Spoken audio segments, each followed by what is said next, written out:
When, in the course of human events, it becomes necessary for one people to dissolve the political bands which have connected them with another, and to assume among the powers of the earth the separate and equal station to which the laws of nature and of nature's God entitle them.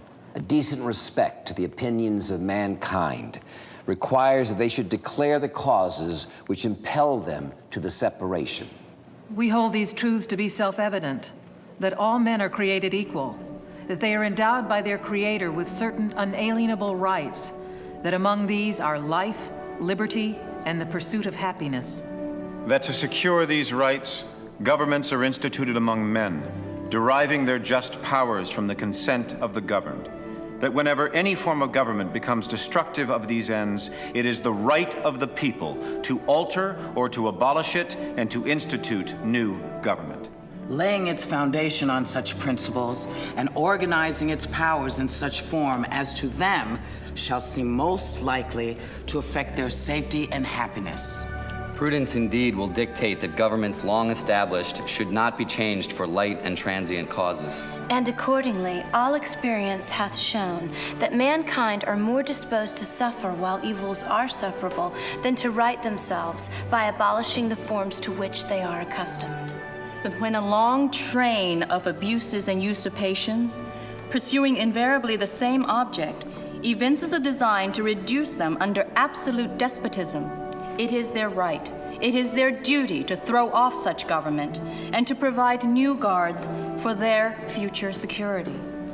Such has been the patient sufferance of these colonies, and such is now the necessity which constrains them to alter their former systems of government. The history of the present King of Great Britain is a history of repeated injuries and usurpations, all having in direct object the establishment of an absolute tyranny over these states. To prove this, let facts be submitted to a candid world.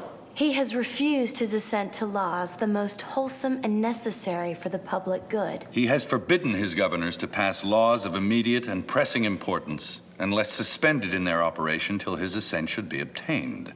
And when so suspended, he has utterly neglected to attend to them. He has refused to pass other laws for the accommodation of large districts of people unless those people would relinquish the right of representation in the legislature, a right inestimable to them and formidable only to tyrants. He has called together legislative bodies at places unusual, uncomfortable, and distant from the depository of their public records for the sole purpose of fatiguing them into compliance with his measures. He has dissolved representative houses repeatedly for opposing with manly firmness his invasions on the rights of the people. He has refused for a long time after such dissolutions to cause others to be elected, whereby the legislative powers, incapable of annihilation, have returned to the people at large for their exercise, the state remaining in the meantime exposed to all the dangers of invasion from without and convulsions within. He has endeavored to prevent the population of these states, for that purpose obstructing the laws for naturalization of foreigners, refusing to pass others to encourage their migrations hither, and raising the conditions of new appropriations of lands. He has obstructed the administration of justice by refusing his assent to laws for establishing judiciary powers. He has made judges dependent on his will alone for the tenure of their offices and the amount and payment of their salaries. He has erected a multitude of new offices and sent hither swarms of officers to harass our people and eat out their substance. He has kept among us in times of peace standing armies without the consent of our legislatures. He has affected to render the military independent of and superior to the civil power. He has combined with others to subject us to a jurisdiction foreign to our Constitution and unacknowledged by our laws, giving his assent to their acts of pretended legislation.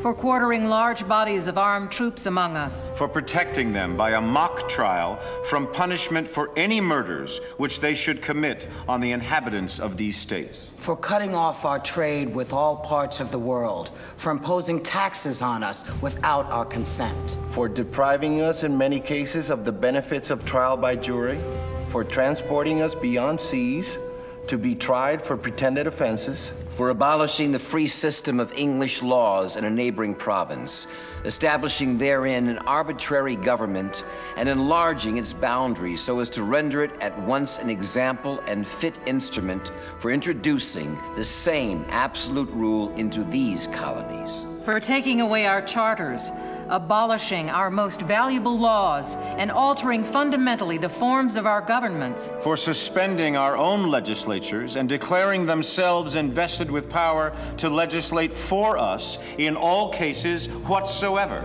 He has abdicated government here by declaring us out of his protection and waging war against us. He has plundered our seas, ravaged our coasts, burnt our towns, and destroyed the lives of our people.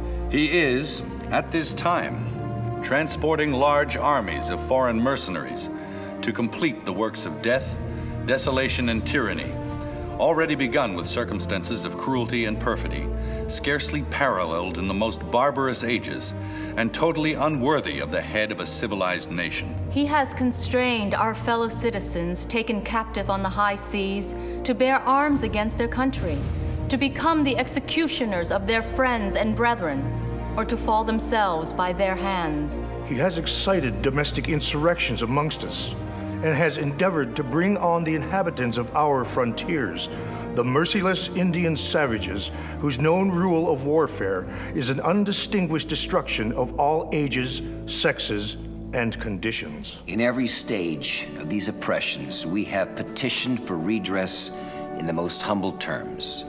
Our repeated petitions have been answered only by repeated injury. A prince whose character is thus marked by every act which may define a tyrant is unfit to be the ruler of a free people. Nor have we been wanting in attentions to our British brethren. We have warned them from time to time of attempts by their legislature to extend an unwarrantable jurisdiction over us. We have reminded them of the circumstances of our immigration and settlement here. We have appealed to their native justice and magnanimity. And we have conjured them by the ties of our common kindred to disavow these usurpations which would inevitably interrupt our connections and correspondence. They, too, have been deaf to the voice of justice and of consanguinity. We must, therefore, acquiesce in the necessity which denounces our separation and hold them, as we hold the rest of mankind, enemies in war, in peace, friends. We, therefore, the representatives of the United States of America, in General Congress assembled, appealing to the Supreme Judge of the world for the rectitude of our intentions, do, in the name and by authority of the good people of these colonies, solemnly publish and declare that these united colonies are, and of right, ought to be free and independent states. That they are absolved from all allegiance to the British Crown. And that all political connection between them and the state of Great Britain is and ought to be totally dissolved. And that as free and independent states, they have full power to levy war, conclude peace, contract alliances, establish commerce, and to do all other acts and things which independent states may of right do. And for the support of this declaration, with a firm reliance on the protection of divine providence, we mutually pledge to each other our lives, our fortunes, and our sacred honor.